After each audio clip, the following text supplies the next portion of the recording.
Capítulo 1. El movimiento. Representada de manera esquemática, la vida espiritual sería un triángulo agudo, dividido en partes iguales.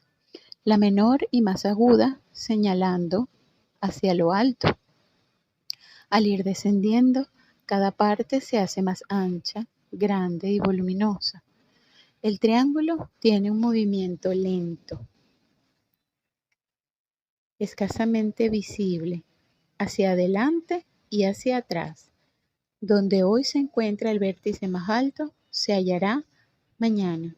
Aquí hace la tercera aclaratoria del libro. Vamos a ver. Tercera aclaratoria del libro. Ahí se me perdió. Estos hoy y mañana se asemejan en su interior a los días bíblicos de la creación. La siguiente, ya va. Donde hoy se encuentra el vértice más alto, se hallará mañana la siguiente sección. Es decir, lo que hoy es comprensible para el vértice de arriba, resulta una tontería incomprensible para el resto del triángulo. Mañana será razonable mañana será razonable y con sentido para otra parte adicional de esto. En la punta del vértice más elevado a veces se encuentra un único hombre, el visionario, el de la vanguardia. Su contemplación gozosa es semejante a su inconmensurable tristeza interior. Los que se hallan más cerca de él no le entienden, indignados le llaman farsante o loco. Así vivió Beethoven, insultado y solo en la cumbre. Otra aclaratoria. La cuarta. Weber, el autor de Der Freischütz, daba esta opinión sobre la séptima sinfonía de Beethoven. Con ella las extravagancias de este genio han llegado al non plus ultra. Beethoven está maduro para el manicomio. En el inicio de la primera parte, misteriosamente, en un mi insistente, el abate Stadler exclamó al escucharla por primera vez: «Otra vez ese mi. ¿Es que no se le ocurre nada a este hombre sin talento?» Beethoven, de August Goldrich, página 1 de la serie Die Musik, editada por R. Strauss. Continúo. ¿Cuántos años fueron necesarios para que una parte más grande del triángulo llegara al lugar en que él estuvo solo? O sea, para que se comprendieran sus ideas. Y a pesar del para que se comprendieran sus ideas y se viera su genialidad y lo revolucionario y adelantado a su tiempo que estaba. Y a pesar del sinnúmero de monumentos, ¿han llegado realmente tantos a esa cumbre? Una nueva aclaratoria, la número 5. Algunos monumentos no son una lamentable respuesta a esta pregunta. Continúo. En todas las partes del triángulo se hallan artistas. Todo el que ve más allá de los límites de su sección es un profeta para su alrededor y colabora al movimiento del lento carro. Si al contrario no tiene esa aguda visión y la emplea para fines más bajos o renuncia a ella, sus compañeros de sección lo apoyarán y lo alabarán. Cuanto más amplia sea la sección y más bajo su nivel, tanto menor será la masa que entiende el discurso del artista.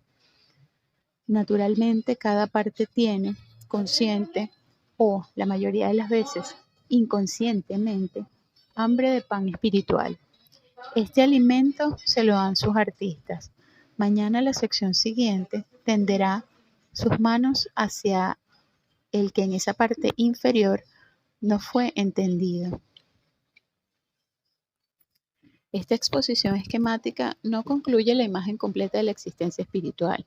Entre otras cosas, no muestra una de sus partes negativas, una gran mancha muerta y negra, porque ocurre muchas veces que ese pan espiritual se transforma en el alimento de los que ya viven en una parte superior. Para ellos, el pan se convierte en veneno.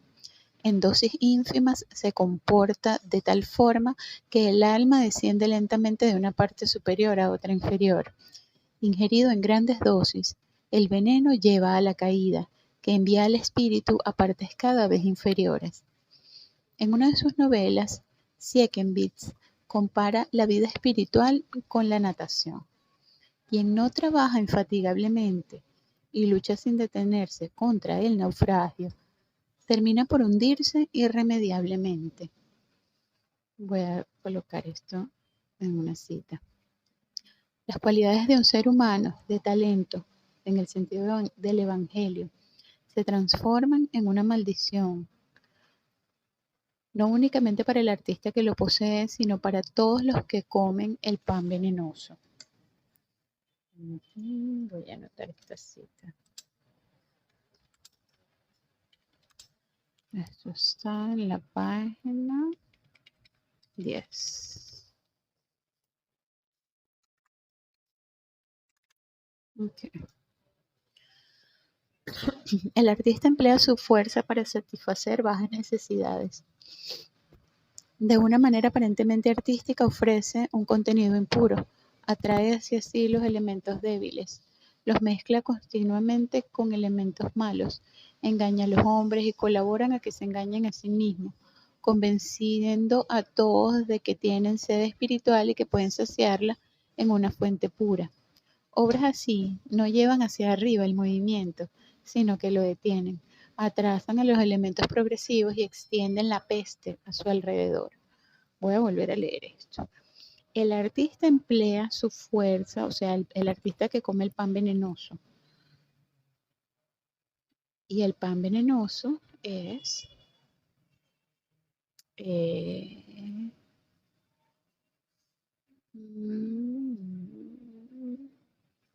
todas las límites, si al contrario una aguda visión, emplea los fines. Si al contrario no tiene esa aguda visión o emplea para fines de su compañero, cuanto más amplia sea la sección, más bajo su nivel, tanto menor será la masa que entiende el discurso del artista. Naturalmente, cada parte tiene, consciente o inconscientemente, hambre de pan espiritual. Este alimento se lo dan sus artistas. Mañana la sección siguiente tenderá sus manos hacia el que en esa parte inferior no fue entendido. Ok, entonces el artista emplea su fuerza en satisfacer bajas necesidades. De una manera aparentemente artística, ofrece un contenido impuro. ¿De qué habla Kandinsky? ¿Qué se trata ese contenido impuro según Kandinsky? Atrae hacia sí los elementos débiles, los mezcla continuamente con elementos malos, engaña a los hombres y colabora a que se engañen a sí mismos, convenciendo a todos de que tienen sed espiritual y que pueden saciarla en una fuente pura. Obras así no llevan hacia arriba el movimiento, sino que lo detienen. Atrasan los elementos progresivos y entienden la peste y extienden la peste a su alrededor, como obras de arte hechas a través del engaño. Las obras hechas a través del engaño no proporcionan movimiento. Obras hechas a través del engaño, ya va. Las obras hechas a través, es lo que yo entiendo, que las obras hechas a través del engaño, con sentimientos que no son sinceros, no llevan al arte a avanzar. Voy a colocar esto aquí como una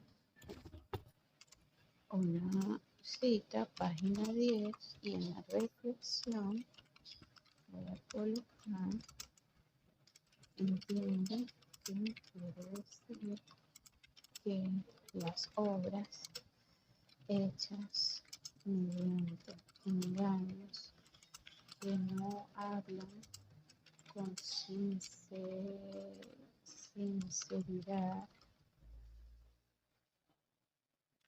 no hacen avanzar el arte. Ok, chévere. Continúo. Las épocas en que el arte no cuenta con un representante de altura, en que no se halla el pan transfigurado, son épocas de decadencia en el mundo espiritual. Las almas descienden continuamente de las partes superiores y todo el triángulo parece encontrarse inmóvil. Se diría que se mueve hacia abajo y hacia atrás. En aquellas épocas mudas y ciegas, los hombres dan una valoración excesiva al éxito exterior. Se interesan únicamente en los bienes materiales y festejan como una gran proeza el desarrollo tecnológico que solo sirve y solo servirá al cuerpo. Las fuerzas puramente espirituales son desestimadas y simplemente ignoradas. Ay, qué hermoso. Voy a colocarlo también para recordar esto que dijo Candy. Voy a terminar copiando todo el libro. Los hambrientos y visionarios son motivos de burla o considerados anormales. Las escasas almas que no se pierden en el sueño y persisten en un oscuro deseo de vida espiritual, de saber y progreso, se lamentan en medio del grosero canto del materialismo. La noche espiritual se cierne más y más. Ahí va. Ajá, más y más. Las grises tinieblas descienden sobre las almas asustadas y las superiores, acosadas y debilitadas por la duda y el temor, eligen algunas veces el oscurecimiento paulatino a la inmediata y violenta caída en la oscuridad total. El Artes, que entonces vive humillado, es empleado únicamente con fines materiales. Busca su realidad en la dura materia, pues ignora la exquisita. Los objetos, cuya reproducción piensa que es su única meta, continúan inmutables. El qué del arte desaparece eo ipso. La pregunta exclusiva que les preocupa es cómo se representa determinado objeto en relación con el artista. El arte pierde su espíritu. El arte continúa por la senda del cómo, se especializa. Los artistas son los únicos que lo entienden y que se lamentan de la indiferencia del espectador hacia él. En esos tiempos el artista no necesita decir mucho, resalta y sobresale por un mínimo de diferencia apreciable por determinados círculos de mecenas y conocedores, lo que puede dar también inmensas ganancias materiales. Un gran número de personas, superficialmente capacitadas y hábiles, se dirige hacia el arte con la seguridad de la facilidad de su conquista. En cada centro cultural habitan millares y millares de artistas de este tipo, que únicamente buscan formas nuevas de crear millones de obras de arte sin entusiasmo, con el corazón frío y el alma dormida. La competencia arrecia. La carrera en pos del éxito conduce a preocupaciones cada vez más externas. Grupos reducidos que casualmente han sobresalido de este caos artístico se protegen tras sus posiciones. El público abandonado contempla sin entender, pierde el interés por este tipo de arte y le vuelve despreocupadamente la espalda. A pesar de toda esta ceguera, a pesar del caos y de la carrera desaforada, el triángulo espiritual rota realmente, despacio, pero con seguridad e indomable fuerza, hacia adelante y hacia arriba. Moisés, invisible, desciende de la montaña y contempla la danza alrededor del becerro de oro, pero a pesar de todo, lleva consigo una nueva sabiduría para los hombres. El artista es el primero en oír sus palabras, imperceptibles para la masa, y va tras su llamado, inicialmente de manera inconsciente y sin darse cuenta. Ya no pregunta cómo se encuentra el germen de su curación. Aunque este cómo no dé frutos, en la misma diferencia, lo que todavía llamamos personalidad, se encuentra una posibilidad de no ver únicamente lo duro y el material en el objeto, sino lo que es menos corpóreo que el objeto de la época realista, en la que se pretendió solo reproducirlo tal y como es, sin fantasear. Aclaratoria número 6. Aquí nos referimos constantemente a lo material y a lo inmaterial, y a los estados intermedios más o menos materiales. ¿Es todo materia o es todo espíritu? Las diferencias que fijamos entre materia y espíritu no son más que matices de la materia o del espíritu. El pensamiento, definido por la ciencia positiva como producto del espíritu, es también materia, pero sensible únicamente a los sentidos refinados y no a los toscos.